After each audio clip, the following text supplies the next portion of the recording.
Hello, welcome to a highlight video of the new features contained in Graylog release 4.2. So let's move in to look at some of our features. To start off, the search and dashboard related features are the new field action framework. This feature enables more options for actions when clicking on a field in your logs.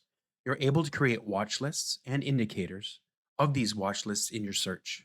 They are available for such things as IP addresses, host names, and hash values. We've also included visual enhancements for messages with coloring of summary log data.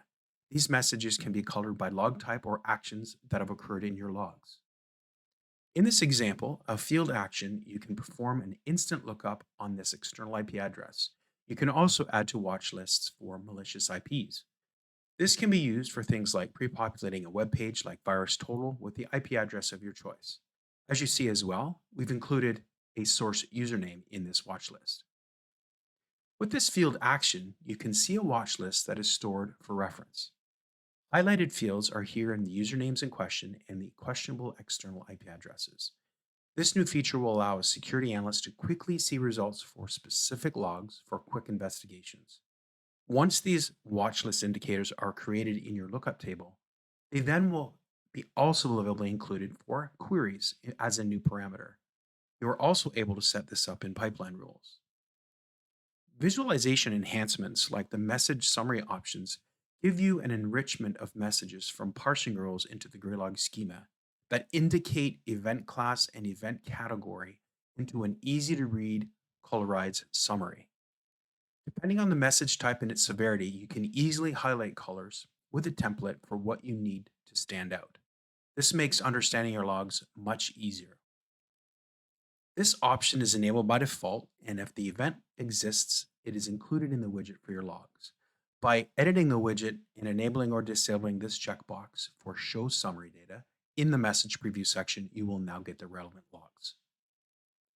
New core features we've included are new authentication options for OIDC, or known as OpenID Connect. This enables integrating with such services as Google, Auth0, eCloak, Ping Identity, OneLogin as examples. We've also made Okta enhancements for the ability to create custom URL destinations, which allow more options for Okta integrations, and a new feature for storing indexing failures by dedicated stream and alerts to notify you.